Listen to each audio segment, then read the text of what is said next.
దేశ రాజధాని ఢిల్లీలో పోలింగ్ ప్రారంభమైంది. ఉదయం 7 గంటల నుంచి సాయంత్రం 5 గంటల వరకు పోలింగ్ కొనసాగుతుంది. ఈ నెల 8న ఓట్లు లెక్కించి అదే రోజు ఫలితాలు కూడా ప్రకటిస్తారు.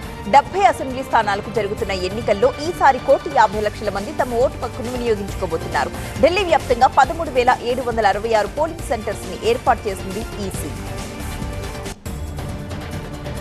ఢిల్లీలో పోలింగ్ సెంటర్ల దగ్గర ఎప్పటికప్పుడు రద్దీని తెలుసుకునేందుకు తొలిసారిగా క్యూ మేనేజ్మెంట్ సిస్టమ్ ని ప్రవేశపెడుతున్నారు.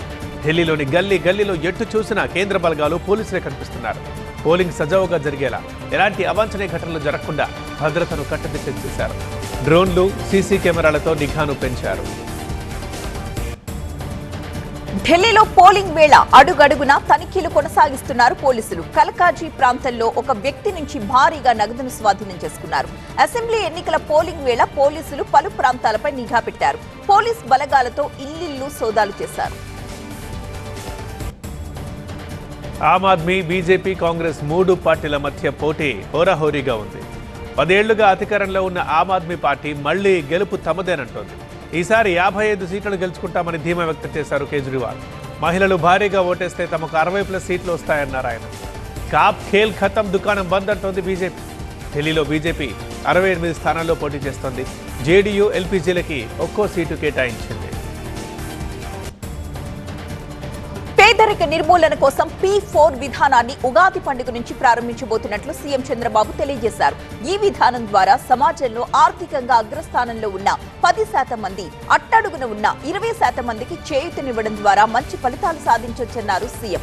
దీనిపై సమగ్ర విధి విధానాలు రూపొందించడానికి, ప్రజల నుంచి సలహాలు, సూచనలు, అభిప్రాయాలు తీసుకోవడానికి ప్రత్యేకంగా ఒక పోర్టల్ కూడా తీసుకురావాలని అధికారుల్ని ఆదేశించారు. కేంద్ర మంత్రి అశ్విని వైష్ణవ్తో భేటీ అయ్యారు మంత్రి నారా లోకేష్. దాదాపు 2 గంటలకు పైగా చర్చించారు. విశాఖలో ఐటీ అభివృద్ధికి విస్తృత అవకాశాలున్నాయన్నారు. ఐటీ కంపెనీలు, డేటా సెంటర్ల ఏర్పాటుకు సహకరించాలని అశ్విని వైష్ణవ్ని కోరారు నారా లోకేష్. మంగళగిరి రైల్వే భూముల్లో పేదలు నివసిస్తున్న అంశం, స్పీడ్ ఆఫ్ డూయింగ్ బిజినెస్ పైన చర్చించామన్నారు. ఏపీ అన్ని రంగాల్లో నెంబర్ 1గా ఉండేందుకు అవసరమైన సహాయ సహకారాలు అందిస్తామన్నారు. త్వరలోనే విశాఖ, తిరుపతిలో అశ్విని వైష్ణవ్ పర్యటన ఉంటుందన్నారు. విజయవాడలో కూటమి ముఖ్య నేతలంతా సమావేశమయ్యారు. పట్టభద్రుల్ని గుర్తించి ఓటర్ నమోదుతో పాటు ఓటు వేసే విధంగా బాధ్యత తీసుకోవాలని నిర్ణయించారు. ఆలపాటి రాజేంద్ర ప్రసాద్ గెలుపే లక్ష్యంగా పనిచేయాలన్నారు maritime board chairman Damacharla Satyanarayana. కులగణన క్రెడిట్ అంతా CM Revanth Reddy, deputy CM Bhatti విక్రమార్కల్దే అన్నారు మంత్రి ఉత్తమ్ కుమార్ రెడ్డి. సర్వే రిపోర్ట్ని అందరికీ అందుబాటులో ఉంచుతామన్నారు. సంక్షేమ పథకాలకు ఈ సర్వే ఉపయోగపడుతుందన్నారు. బీఆర్ఎస్ సర్వేలో ముస్లిం, బీసీలు కలిపి 51% వస్తే తమ సర్వేలో మాత్రం 56% వచ్చిందన్నారు. వెనుకబడిపోయిన కులాల వారిని కాంగ్రెస్ మోసం చేస్తోందని మండిపడ్డారు. BRS MLA Vivekananda Goud. Kamareddy BC declaration ని సీఎం తుంగలో తొక్కారని అన్నారు. బీసీలను మోసం చేసిన సీఎం రేవంత్ ని తెలంగాణలో తిరగనివ్వం అని హెచ్చరించారు. రేపు ఢిల్లీకి వెళ్తున్నారు బీఆర్ఎస్ వర్కింగ్ ప్రెసిడెంట్ కేటీఆర్. ఎమ్మెల్యేల అనర్హత అంశంపై న్యాయ నిపుణులతో చర్చించనున్నారు. 3 రోజుల పాటు కేటీఆర్ ఢిల్లీలోనే ఉండే అవకాశం ఉంది. ఇవాళ గాంధీ భవన్ లో జరిగే ముఖాముఖి కార్యక్రమానికి మంత్రి సీతక్క హాజరవుతారు. ఉదయం 10 నుంచి మధ్యాహ్నం 12 గంటల వరకు మంత్రి అందుబాటులో ఉంటారు. ప్రజలు, కార్యకర్తల్ని కలిసి వారిచ్చిన ఫిర్యాదులు స్వీకరించి తగు చర్యలు తీసుకోబోతున్నారు సీతక్క. ఈ అవకాశాన్ని సద్వినియోగం చేసుకోవాలని సూచించారు కాంగ్రెస్ నేతలు. ఇవాళ బీసీ కులగణనపై పవర్ పాయింట్ ప్రెజెంటేషన్ ఉంది. మధ్యాహ్నం 12 గంటలకు అసెంబ్లీ కమిటీ హాల్ 1లో ఈ కార్యక్రమం నిర్వహించనున్నారు. శాసన మండలి chairman Gutha Sukender Reddy, assembly speaker Gaddam Prasad, sub committee co chairman Damodar Rajanarasimha, మంత్రులు శ్రీధర్ బాబు, పొన్నం ప్రభాకర్, సీతక్క, ఎమ్మెల్యేలు పాల్గొంటున్నారు. Greater Hyderabad GHMC standing committee ఎన్నికకు నోటిఫికేషన్ విడుదలైంది. 15 మంది స్టాండింగ్ కమిటీ సభ్యుల్ని కార్పొరేటర్స్ ఎన్నుకోబోతున్నారు. బల్దియా పరిధిలో మొత్తం 150 కార్పొరేటర్స్ కి గాను ప్రస్తుతం 146 మంది కార్పొరేటర్స్ ఉన్నారు. ఈ నెల 10 నుంచి 17 వరకు నామినేషన్ స్వీకరిస్తారు అధికారులు. 25న జీహెచ్ఎంసీ ఆఫీసులో పోలింగ్ జరగనుంది. నాగ చైతన్య, సాయి పల్లవి ప్రధాన పాత్రల్లో దర్శకుడు చందు ముండేటి తెరకెక్కించిన చిత్రం తండేల్. ఈ సినిమా టికెట్ ధరల పెంపుకి ఏపీ ప్రభుత్వం అనుమతినిచ్చింది. మేరకు ఉత్తర్వులు జారీ చేసింది. సింగిల్ స్క్రీన్స్ లో 50 రూపాయలు, మల్టీప్లెక్స్లో అయితే 75 రూపాయలు పెంచుకునేలా వీలు కల్పించింది. సినిమా విడుదలైన నాటి నుంచి వారం రోజుల పాటు అదనపు ధరలు అమల్లో ఉంటాయి.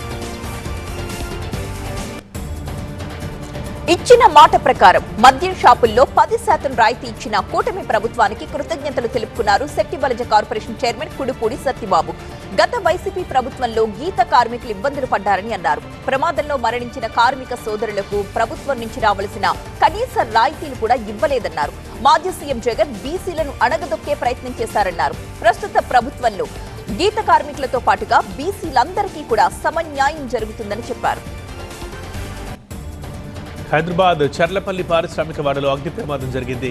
కెమికల్ కంపెనీలో మంటలు చెలరేగాయి. రియాక్టర్లు పేలి భారీగా మంటలు ఎగిసిపడ్డాయి. మంటల ధాటికి భవనం కుప్పకూలింది. కెమికల్ వాసనకి స్థానికులు ఉక్కిరిబిక్కిరవుతున్నారు. సంఘటనా స్థలానికి చేరుకుని మంటల్ని అదుపులోకి తీసుకొస్తున్నారు ఫైర్ సిబ్బంది. చర్లపల్లి కెమికల్ కంపెనీలో అత్యంత ప్రమాదకర రసాయనాలు ఉన్నాయన్నారు ఫైర్ సేఫ్టీ అధికారులు. 10 ఫైర్ ఇంజన్లతో గంటల తరబడి శ్రమిస్తే తప్ప ఆ మంటలు అదుపులోకి తెచ్చే అవకాశం లేదన్నారు. మంటల ధాటికి బిల్డింగ్ కుప్పకూలిపోయింది. కంపెనీలో రియాక్టర్స్ పేలుతూనే ఉన్నాయి. ఫైర్ ఆపరేషన్ లో సమస్యలు ఎదురవుతున్నాయి. మంటలు చుట్టుపక్కలకు వ్యాపించకుండా జాగ్రత్తలు తీసుకుంటున్నామన్నారు అధికారులు. అనకాపల్లి జిల్లా నక్కపల్లి హెటెరో డ్రగ్స్ లో గ్యాస్ లీక్ అయింది. అక్కడ పనిచేస్తున్న కార్మికులు 12 మందికి ఊపిరాడక స్వల్ప అస్వస్థత పాలయ్యారు. 6గురి పరిస్థితి విషమంగా ఉండడంతో వారిని ఆసుపత్రికి తరలించి చికిత్స అందిస్తున్నారు. గిట్టుబాటు ధర కోసం నెల్లూరు జిల్లాలో రైతులు రోడ్డు మీదకొచ్చారు. రోజు రోజుకు ధాన్యం ధర పతనమైపోతోందంటూ వారు ఆందోళన వ్యక్తం చేశారు. కొడవలూరు తహసీల్దార్ కార్యాలయం ఎదుట నిరసన తెలిపారు.